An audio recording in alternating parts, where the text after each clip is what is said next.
Okay, so episode 241, please listen to it. It's a very important episode. And this is actually the way I speak usually if I was to teach you something very soft spoken and calm. It's just that due to the demonic persecution, it means there's too much witchcraft on me and other things that happen. In the future, demons will not have this power, obviously, so that I can obviously do something for people. But now they're allowed to attack me with these things. It's not personal or directed at me, and it's not that type of persecution. It's so I learn things, learn their powers, etc. The way they attack human beings. So it's like I have to be put in it, so I learn. You might be like, who am I, right? I'm basically living the same life of your prophets, whether Jesus, Muhammad, Noah, Solomon, Adam, Abraham, Moses. Basically, I'm living their life. So that means I'm telling you, they were not some weak people followed, persecuted, and killed. And demons cannot touch or kill me. So every time I say demon, I'm talking about human, okay? Because who they're using to persecute me, since they're invisible, are people. People are made to do bad things all day. Okay, so since I'm supernatural and they can't do that, then why are they doing it? It's not persecution, that type of persecution of we're dominant or we're strong or we're scary or we can attack you or we're equal. No, it's like we're possessed to do these bad things. So you learn what the hell's wrong with us. So you'll learn what we're going to be used to do in the future to other people who are equal to us because we're just regular human beings. So study us, observe us, and then when you actually finally become who you are, you get your abilities and powers, then you're going to stop whatever the hell is possessing us. It's like that. The devil gets to corrupt that, obviously, because you don't know that. You just hear about some crazy people doing something in front of someone important like Jesus. You just think he's some weak little person. You think he's just like the males in this life that you can just kill. No, they're supernatural. No one can touch them. Whatever bad happens, God puts them in it. So demons don't do it. God is doing it. So that's why if they're so close to God, you would think they could just pray and get out of the situation. That's your evidence God did it. Because he won't help them. He won't get them out of the situation. It's a plan. God has the plan. But that doesn't mean the plan included crucifying them and killing them and they couldn't get out of it because that was God's plan. No, there's a limit. You can't harm them, okay? And it's a limited time that you get to even bother them. It's just the first few years of their life. So that's why a lot of prophets, you don't know what they did with their life. All you know is some story. This one was swallowed by a whale. This one was thrown into a fire. This one did ABC. This one built the ark. They just descended into some weak little poor men, and they took away the fact that women were prophets. Excellent. Excellent trap. Because that then allows sexism, perversion to flourish. I think you get the point by now. Diminish the power of prophets. Say you killed them. Take the rest of their life away, that they actually did powerful things. Just diminish them to just the first few years that they were going through suffering. Make it seem as if the suffering was something you demons did as a dominant thing over them, when you were actually the weak thing God was using to just teach them something. You were scared of them every time you were being made to do it. It's not real, it's not directed at them. Oh, and take out the fact that women were also great, powerful prophets, which means supernatural, so that then we can make it seem as if humans and prophets are equal when these people are supernatural, because we diminish them to someone we can kill and do what we want to. Oh, now let's take away the fact that women were prophets, so then when we put sexism and perversion into these scriptures, we can get away with it. Because they don't have a woman leader that's powerful and close to God and supernatural that ruled over everyone. So how a woman, you know, how did they have someone come out of them that was supernatural like Noah? And men get to use him to act all fake dominant. Okay, so it falls into the agenda. Everywhere you go, women's rights are under attack. This male gender is the problem. Because the devil had to hide the fact that women were also chosen to be prophets and messengers. But then he accused the prophets, these righteous men who always helped women, of them being the perverts and the sexist losers. Okay? So what is the central theme? Sexism. Why? Because the devil was attacking Adam and Eve, not you and I, their children. So he has to separate these two genders.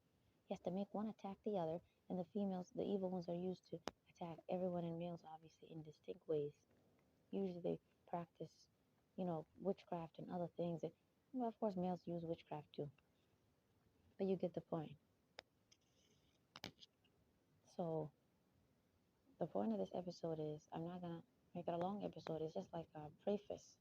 It's like a disclaimer. I'm gonna tell you something that's about to happen. God has guided me as to who the Antichrist is, Gog and Magog, beast of the earth, and all these other things that you guys don't understand, including the rapture. If angels, right, have females, um, the best way to find some stories that were corrupted that reflect them. But then lastly, who Mahdi is, why they're such a great, character, but they seem like they're not significant and they only have 7 years or 9 years, as Sunnis say. Shia have the correct sort of number. It's like 14 years. So around 45, that they could, God could, take their life around 45. That's an age you'll notice many prophets left. But see, the prophet was accused of becoming a prophet at 40, so then you could get way confused. No, a prophet has to be like Yusuf. You know that prophet who, I always forget his name in English. I need to Google it. I'm Muslim, so I call them by their name that we know them to be. I need to see the biblical name, the way it's been translated. The prophet basically, you all believe, was enslaved and put into prison for 30 years. It's not slavery, goodness. It was more like just prison. God doesn't go too far with the trial he put them into. So all these prophets, right? Like that prophet, 30 years or 31 is when he became a king, when he ruled, Okay, so your prophets are the same. Your prophets are the same. Prophet Muhammad is the only one they claim to be old. Get it? Because he's the recent one. It's easy to lie about recent prophets. But the goal is to then confuse you of why they're connected to the prior ones. The goal is to always disconnect the prophets, their relationships. They're always the same. They get chosen around the same age, 30-something, to go do something. It doesn't mean prior to that 30 years, like they accused Mahdi of, that they were some dumb, regular person. They were already supernatural. They were already righteous and pure. So they can never be sinners and then become rectified, as Muslims say. That's nonsense. They're your example, like your prophet. They have to be righteous. And it doesn't even matter if Islam is there or the correct religion of God is there. They're just righteous, get it? Because goodness, they're chosen by God. So chosen doesn't mean that. That's why I want to teach you guys to stop using the word chosen. The devil came up with it. Chosen means I chose you at a certain time. I didn't choose you before. That's dangerous. Created is the correct word. God already created them as prophets. These men and women of past and present. And many male prophets, their names, it's possible they were actually women prophets, but then changed. And when, right, you see who Jesus and Mahdi are and what they come to teach you, you're going to see that's obviously true. And instead of just taking out women prophets from history, the devil just sometimes just change the name and the gender of a woman prophet to a male version.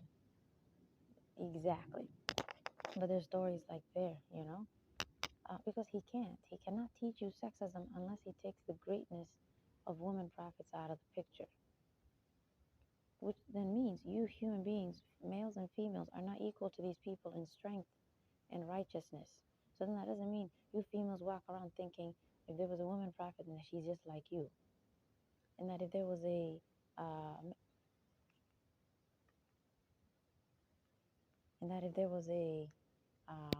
male prophet, then he's just like you. No, they're your saviors, basically. So that means they're supernatural. They're scary, just like those cartoons you all like to watch. Those cool heroes that seem to have, that's who they are. That seem to have some abilities. That's actually who they are. Shaitan, you better leave, Wallah. I'm not messing around. This demon keeps possessing this kid and trying to piss me off. So everywhere I go, they're just possessing people, and they're just trying to irritate the hell out of me. So them possessing these kids symbolizes this is what they did to your prophets. Constantly surround them with creepy, perverted children, and then accuse him of being a pervert to kids. So I get to see how they did it. They possess they possess these dead-looking kids. Okay, they bring them to you. It just symbolizes. It doesn't mean that they have the ability to accuse you. They usually accuse them of this with God's permission only after the person dies. But when they're alive, they might say something like, "Oh, whoever says anything against what we believe is mentally ill," or, which back then they used the word crazy, but now it's called mental illness. So during the persecution, God also allowed demons to possess these bad people and accuse me of mental illness to cover up the fact that they put me at a jail by assaulting me first when I was praying. So they took advantage of my Islamic prayer. You guys know people look distracted. And before that, they were already stalking me and chasing, if you want to call it, persecuting a person from state to state. I've been trying to get out of the country, the United States, and go to Asia. And I didn't know why. I just always wanted to go to Asia. But now I know I'm actually Asian and I'm adopted and I was put in Africa. And yeah, my life, I need to find my destiny and identity. I do know who I am, though. That's very essential. Whoever God chooses to help you will always know who they are. So it's true when they say, well, some people of the past and those of the future, like Mahdi, don't know who they are. That's only their earlier stages. They know who they are at the end because exactly they need to obviously learn how to help you. So as they're being persecuted, they have to know who they are so that then the persecution teaches them something. Just like I'm learning stuff from these demons following me around. They have to learn. They have to get the point. Then they can teach you something. Okay, and the rectified one night just means like that Laylatul Qadr type of story. You whole think the Prophet, right, was actually taken to heaven. It's like that. It means they're going to get some scripture, some sort of truth, because you can't just follow a leader who's very righteous. You need proof. God has to give them a book. So the Qur'an has to come back, but that means the Torah has to come back, because we need to stop the Bible and the Qur'an today. They're from the devil, and we're not going to play around with this anymore. So created is the correct term. God created these people, including me, supernaturally. So that means we're already who we are. We're already who we are. We're already powerful and scary. And that means I had a supernatural birth. That means I was always under God's protection, just like your prophets and messengers who were men and women. That means we were always the same as Prophet Moses. Some weird, crazy king was looking for somebody. That was not a human king, because if we're supernatural, how are you looking for us? No, you were a demon. That was Satan himself. That wasn't to then say Satan was persecuted. Didn't I just say they're made to follow us, to teach us something? You can't be like, I don't believe you. I'm going to tell you who the Antichrist is. I'm going to tell you who Gog and Magog are. I'm going to tell you what the rapture is and what the beast of the earth is. Who in this history, who knows that? Prophet Muhammad didn't tell you because that's not his job. It's my job, okay? Because I need to show you who I am. The same way they showed you who they are. Prophetic knowledge that no one knows. Just like that Prophet Yusuf, who was put in that prison or slavery they tell you about. So whatever evil stuff I see, like this crazy kid they keep possessing, to walk around here and all these other people look dead, and none of them are harassing me. I can communicate with these demons. I can say to them without using words like in God's name. I don't have to use God's name. I just tell them, get out. Leave me alone. I just talk to them normally. They just leave. They literally are like a human. I can just tell them what to do. I can speak any language. I can whisper, and they just leave. They obey. They get out of my way. The human doesn't know what the hell you're talking about. They don't know you. But their demon is there. There's no human here. So there's no such thing as persecution. That's your evidence. Because the persecution is just to teach the person knowledge, usually prophetic of the future. Because they're going to always come at a time where exactly there's extreme injustice, extreme evil, extreme immoralities, extreme corruption. So very logical, right? God would send a leader when they really are needed. Okay, imagine if they just come to just simply be a leader. But they don't know what's going to happen. That's not healthy. Because you need to know what the devil is going to do. So they always have prophetic knowledge. So stay with me. I'm going through extreme supernatural situations. I haven't been eating and sleeping the past 3 days. Supernatural, that means my body doesn't feel anything. It's very strong. Similar to my prophets, where I've always suffered with poverty and homelessness and unemployment. And I'm obviously going to help you human beings, including myself, with wealth. God is going to help us fix everything in this wealth area of the world that's being destroyed. So that's why when the persecution got worse for me, which was 2019, the end of it, and then right 2020, that's when COVID started. Because that's from the devil, and I had to be persecuted. At the same time, the world is dying because it means I'm learning what's wrong and what the devil and demons want to do to your life. And that means demons also can change. So in the persecution, that's why they always tell, in the persecution, I learned to pray for them and to also call them to God too, since they can hear me. And you know what I mean? They can communicate with me in that way. However, whatever they're possessing, I can say things and it helps them, it affects them. Even though I haven't done my sort of missions yet from God. So this is what your prophets were also experiencing. It wasn't just when they were prophets, they could interact with demons or call them to God. So it's like Islam says prophets are also sent to even guide demons themselves. If they want to repent, they get to interact with demons. You guys who are non-Muslim might be like, that doesn't make sense. They're invisible. Exactly. When they repent and change, and they'll just leave the human body. So the way they'll see you, even though yes, they're invisible, is they'll possess someone. Approach that prophet like Jesus and Muhammad and be like, we hate God because of it, and he gets to preach to them, or she, that prophet, woman, gets to preach to them, just like a human, you preach to them, and this demon will change, and then they'll leave that person's body. They'll stop committing the sin of possessing them. That's one way they come here and interact with you. Does that mean God's okay with them committing a sin to come here to then interact with you? No. You know, God can just let them see these demons. So God can just show me what demons look like if He wants. You know, but the idea, you know, I just know their presence. I just know when they're possessing someone. They don't have to necessarily be controlling them in that way. I just know they're there. It's like their own living being. I know they're there. And I know when it's not them, but witchcraft or something else. Yeah. So that means I have to be hidden. No one can see me. Human beings are blind. But God will only allow demons to surround me. You get me? They're humans, yes. It's like they're dead. The demon gets to take over their body, and it's not a big deal if I record something like this in a building.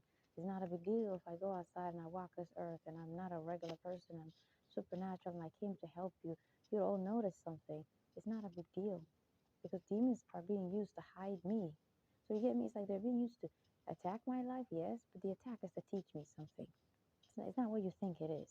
But then two, it's like they're being used to also, it's not helping me, right? That's creepy. But it's like God is using them to actually hide me from humans, to be honest. Humans are not supposed to know who I am. They don't know much about me or your prophets. It's just that at least they know they're being used by God to just let you live this life, walk around, do your thing, go through suffering, learn from the suffering, understand on how to help people who are suffering in similar situations. That's what the persecution is for. So what did persecution usually mean for prophets? Some sort of incarceration, unjust kings, which today would mean like governments, police, cops, anyone in those sort of places of right enforcement or man-made human laws and governments, right? Okay, so that area, right, losing your freedom. Okay, I went to jail. Prophet Muhammad probably went to jail. It's not required you go through everything, but at least you go through the basics. Another one would be seeing humans who practice witchcraft and magicians. And okay, we're all going to have to see humans who are possessed to be putting witchcraft on us. And then two, the demons get to put that on us. We get to see it. The mentally ill people, which were human beings who were crazy in human history, but now it's called mental illness. And they can label anybody mentally ill. But then two, prophets were accused of that. They accused me of it. So it doesn't mean your Prophet Muhammad was so weak that people called him crazy. No, they only said that to him when he was young like me, like just a few years ago. I wasn't even 31 like this month. Like October is my birthday, this 2024. I turned 31. I thought God was going to make me do things at 30. But everyone says 30, right? Well, I'm 31. So maybe 32 will start everything, which is next year. And I'm telling you right now, I think August 2025, something significant will happen because I always seem to talk about that month in my mind. Like for some reason a month to me, including this January or December. Something might happen. If something happens, then you know God was guiding me. All right, what else do you go through? Hunger or poverty? Well, they make me unemployed and homeless. You know, so that means your prophets, where there weren't workplaces in that sense. Prophet Muhammad, Jesus, right during their time. But what do they still have to deal with? Right? Exactly, working to at least make a living. That means when they were running to caves, this is your proof that my life is being used to expose the lies of a Prophet Muhammad, and I'm similar to him in the sense that I had to always be homeless, unemployed, and I had to live in bushes, and he had to always go to caves. So you can't be like, but the cave is different than a bush. You didn't suffer like him. There's nothing unique about you. No, I'm in the United States. There's no cave here. Okay, I have to be in society. There's lots of the bushes where you go if you're homeless. He lives in caves because he's in a sort of Arab-like place. He's in Asia. They usually have the mountainous cave-like structures. Okay, but think about it. Why a cave that people significantly, God makes sure demons are allowed to corrupt scriptures and hadith books in a way that they always leave something significant. It's very prominent if you think about it. He went to caves, okay. When he was being rectified, he was in a cave, okay.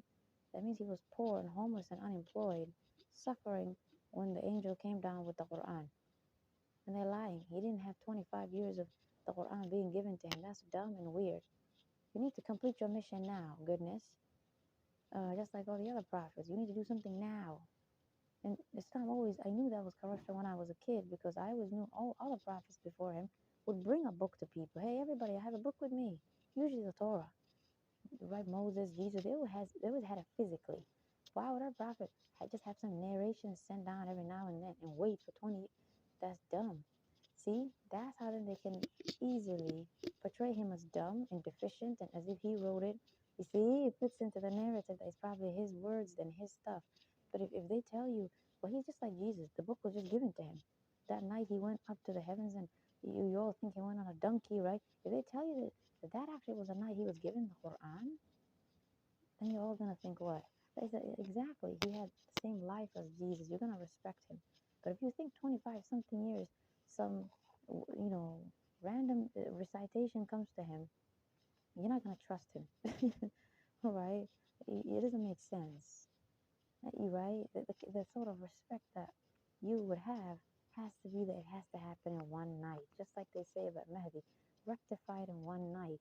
So Mahdi's life is being used to correct the areas of Prophet Muhammad that you would say they don't have similarity, and the areas that you would say about Prophet Jesus and Muhammad don't have similarity, right? Being peaceful leader instead of a conqueror, the fact that he can ascend and not necessarily have to die, the fact that he can have some abilities and supernatural qualities, the fact that he also has a book right in his hand when he's actually ready to give you a message, right? That's it. Your prophet was the same. He had powers that are supernatural. This is the only prophet they say had no no supernatural abilities. He did. And it's going to be similar to Mahdi's abilities. So you see why there's a hadith where the prophet is telling you, right? Mahdi's like me. Why doesn't he just say there's another leader coming, everyone? Just like Jesus said, Muhammad is coming after him, right? The Bible says the name Ahmed. Why not, right? And see, it's always the same. Mahdi is not the real name of that person who's going to come to lead you. Mahdi just means guided one. It's just a name. That it's like a nickname. You know what it is? It's like a term to tell you what they do. They guide you. But all prophets guide you. So that's the devil's way of diminishing Mahdi's identity to some weak little person who just guides you instead of another prophet of God. See, he doesn't want you to know another prophet is coming because he lied as a devil and told you Prophet Muhammad is the last messenger. If he's the last messenger, Mahdi doesn't need to come down, everybody. That's your evidence. Mahdi is your last prophet. You can't be like, what if another one is coming after Mahdi? You know the world is ending. So Mahdi has to seal the prophets, which means they're going to know things about the end of the world that Prophet Muhammad didn't know. Prophet Muhammad knew exactly what they are. He told us about Gog and Magog, the Antichrist, all that stuff. He told us about the Dajjal, all these things, right? All the signs of the end of the world in Islam. The Prophet told us, yay, good job, right? You all know that. But did he tell you what they are? Did he tell you when the hour is? I believe Mahdi will tell you when the hour is. I don't believe God will hide that from you. I really think he'll tell you, okay? But that's what I'm being guided to right now. It's very frightening. That's what I mean by the last few nights. I can't sleep. Too much supernatural knowledge. But still, God is very gentle with me. He doesn't burden me. It's not too scary. So just know that's the goal. Mahdi has to be diminished into some little person. And Imam is actually wrong.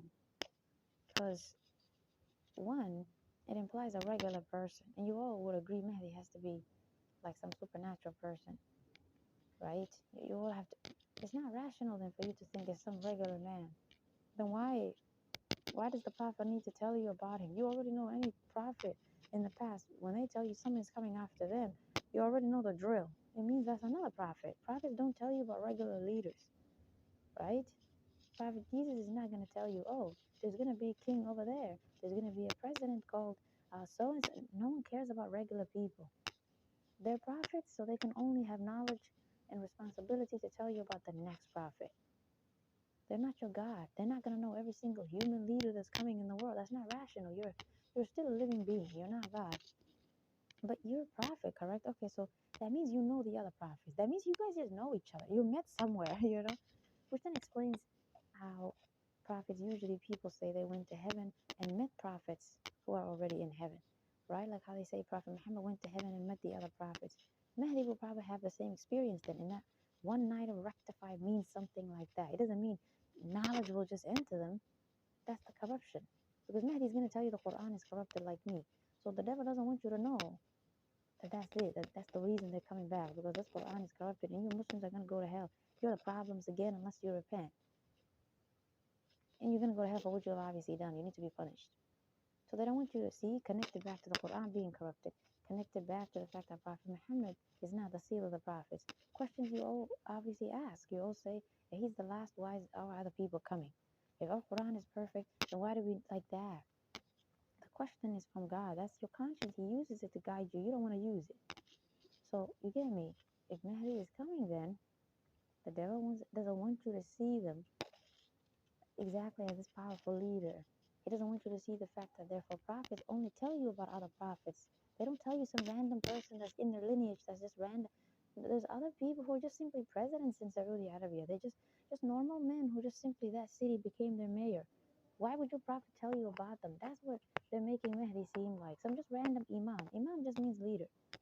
Okay, but leader means anybody. Like your teachers could be a leader in your classroom. Your mayor is a leader. The presidents today in the 2024 election, you could call them leaders. We're talking about God's leaders here. So they need a name. What's the distinction? Prophet. Prophet. They need to be called a prophet and a messenger. So why is the devil so scared to call Mahdi a prophet and a messenger? Because when you know who Mahdi is, it destroys everything that the world is practicing. The immorality, the first immorality. Since evil is many types, morality just means evil. The first one is going to be destroyed. With just simply the identity of this person. But if they were just that person, and then you think they're not a prophet, then you could still mock them and be like, we don't care. I think you're confused. You will mock them. But if God tells you they're a prophet, he doesn't let the devil hide that part as a puzzle for you to figure out. You might be like, why is God doing that to us? A test. You all know God likes to test your humbleness to him and stop being arrogant. So he's going to send you a leader that's going to come from a people, not necessarily race, right? But just a demographic. Demographic can be age, anything, right? Gender, etc. You're going to freak the hell out. But if you want to repent and be good, you'll humble yourselves and follow them. That's what it's all. Mahdi, all they tell you is pledge allegiance to them. Pledge allegiance to them. Follow them. They're going to really scare the hell out of you. That's true. That's true. You're going to freak the hell out. It destroys everything Islam teaches. All the way they're just so violent and conquering and crazy and terroristic and sexist and perverted and lunatics and poor as hell and fight among each other. This person, just one quality of them, just one part of their identity is enough to destroy all that. Because get it, they're from God and they're a prophet. So when you just simply see that one identity of them, God is already saying, I don't agree with anything you human beings are doing. Whether you're following Christianity, Islam, Judaism, whatever Mahdi is, anything that dishonors that, Mahdi came to stop it, and your Lord came to stop it by sending them. So you can't say your Lord likes it, because they chose this person and they have that quality that you're all dishonoring. Okay, so prophets, this is your proof that Mahdi is a Nabi, is a prophet, not some leader, because they only tell you about other prophets. They just have their own job. So just simply talk about themselves. They're prophets, so they only have knowledge about each other. They get to just tell you the next one is coming. And then they like to tell you some prophetic knowledge that God taught them, which for us would be the signs of the end of the world that Prophet Muhammad taught us in the Hadith books, right? The Dajjal, such as Dajjal means Antichrist. Okay, excellent. It connects to the Christianity then. This is how you know these two religions are similar then. Okay. The beast, right? The beast is gonna talk. Well, they have this beast character also in Christianity. They know there's some beast coming. Both of you believe some Gog and Magog are coming. I believe, right? You guys are gonna see them in that episode I'll share very soon, inshallah. It's gonna make it so easy for you because it connects to the rapture. Christians believe in a rapture, that some other supernatural beings or anything like that, like angels, will come down and punish people, and they believe some sort of punishment will happen on this earth, even though, right, Muslims believe the punishment has to happen in the next life, like that. So I'm going to explain what the rapture means using a way that God showed me. Demons exposed themselves already, and God just opened my eyes to what it means, you know? So that's what the persecution does, everyone. It doesn't mean we're a victim to them. They're not stronger than us. It's me who has power over them. It's just that they're allowed to just do bad things around me so that I get to learn what they're going to do in the future. Not to me, to you, to the world. I just came to help. That's why we usually live very short lives. And demons hate that. So they extend our lives, make it seem like prophets were so carnal and they just wanted to live forever and did all this. And then they accuse them of being perverted, going to all these females. And they have to take out the fact that women were prophets, because then they can constantly perpetrate sexism against women and say that your prophet is a pervert. He had 10, 11 females. He had something concubine. You're not going to believe that if a woman was a prophet. Because you know God is not going to then tell her to have 11 male concubines. You know? Because they programmed your mind that males can do that and it's okay.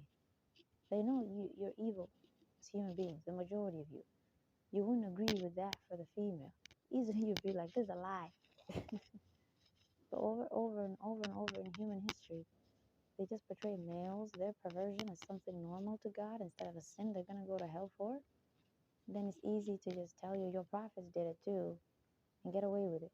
But you wouldn't believe that if you thought your prophets were exactly supernatural and powerful. The other thing that would mean is you would then see that they're lying, because prophets have to marry other prophets. So the fact that they're supernatural would help you to understand, or God helped me understand, that then it means they have to marry honorable, powerful women. So I always felt disturbed when I saw Muslim females saying, can I also be a wife of a prophet? If I only saw the ones they talk about in the Hadith, which are fake characters in Hadith books in fake ancient time, then I probably wouldn't see what God is technically trying to show me more. But it's good to see something with your eyes. So I saw the current living ones on this earth when I was just a teenager, when I was just a kid.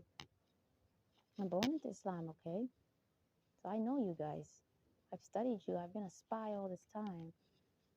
Exactly. They would go to these Islamic question type of websites and ask the sheikh a question. Sheikh means preacher. Can I be his wife too? It's so nasty. The amount of rage I felt towards you and the way why I would curse you with punishment is like that. That's how prophets would feel if they saw you say that about them. You don't know how righteous these men are. So they're better than you in terms of strength and power because they're supernatural.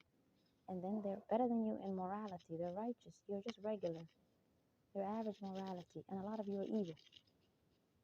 And they're better than you in other things. But it's not an unjust type of better. God wasn't unjust or anything. It's just like how angels are better. It's not weird. They're just your saviors. They need to be better than you in the areas that you need help in. Your morality and your strength. Demons are supernatural. They get to come and attack and possess you. Of course, then these people need to have the strength aspect of demons. They need to be stronger than demons. Get it? It's like a hero. And then your morality obviously is a problem. You can easily become sinners and go to hell. Why would they be easily sinful too? They need to be better in character. They're not going to be sinless, right? They can commit small sins so that there's that balance, right? So you don't treat them like a god. God always creates a balance. But he still creates different groups of his creation. Just like demons are their own species, angels are their own species. Okay, the prophets are like their own group among the humans.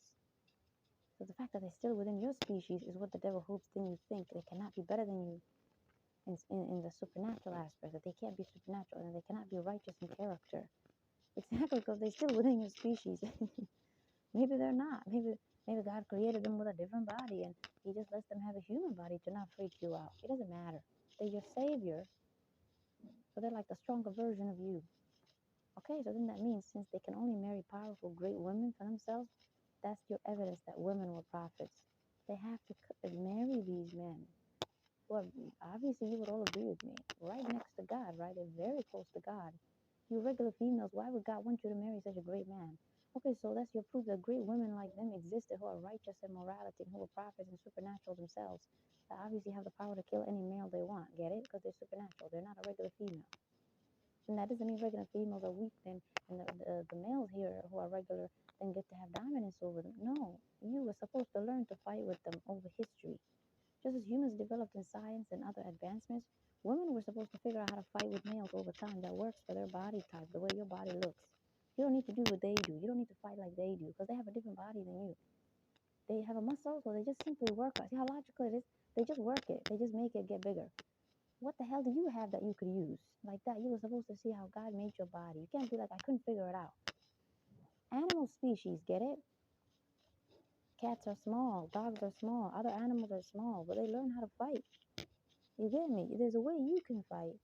Muscle is not the only way. You don't have to be big. So big is not the only way you can have strength, right? There could be a giant. Okay, that's their way of strength. And then there could be this other creature that just flies. It just confuses the hell out of you. The giant falls to the ground. Like that. So power of how to just have simply a strength over another being and just beat it up and just protect yourself. You just have to observe your body. You just have to see what it is that you can do, they cannot do that is an advantage over them. You failed. So of course women have to be created to be your prophets who are supernatural and not regular. Because they also, keyword also, again, it would be sexist for God to not do that too. God will not give men then who are prophets anyone to marry. That's the other reason women prophets have to be here. They need someone equal to them. But then three, exactly. You need example. You females need an example. What a powerful woman looks like. And two, the other example, how should you fight? How should you fight? You might be like, why do we lose it if women prophets came to teach us that over time? The same way you keep losing God's books. It's very hard for us to understand, right? If a prophet was just a few hundred years ago, how everything we don't necessarily have the ability to just go back. They tell you he's Arab. Okay, but can you go to Saudi Arabia right now and find his lineage? I always ask God, if our prophet had children, right, then wouldn't his children tell when they grow up, right, and they have their own kids, wouldn't they tell their kids, hey, my um my father was Prophet Muhammad. Okay, now this kid grows up telling everybody, my grandfather was Prophet Muhammad. So how come right now there's no one in Saudi Arabia who literally will tell you they're the descendant of Prophet Muhammad? Nobody knows. So you see how strange it is? Knowledge is like that. Everything gets destroyed like that. So that's why I am from Asia, but I don't know where the hell I came from either because of the supernatural quality. It has to be a supernatural birth. I'm an orphan. That's what I know for sure now. There you go. My prophet was an orphan. But the other one, exactly, it's just gone. It's just gone. God is just allow demons to just simply attack that time. Not just whoever gave birth to me, but the time.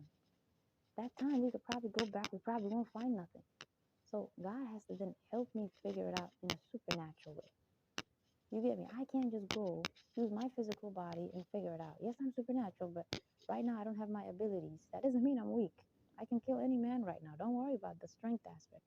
Supernatural abilities is in like, can I take a stick and split the ocean? That stuff God gave your prophets way at the end of their life, which is exactly when the prophethood starts. So demons always lie. And they diminish their prophet. They're just simply giving the message and not some sort of supernatural ability like Moses. Get it? Because the whole goal of this prophet is to turn him into a conqueror. Just what regular males do. They fight people, they kill people, they rape people.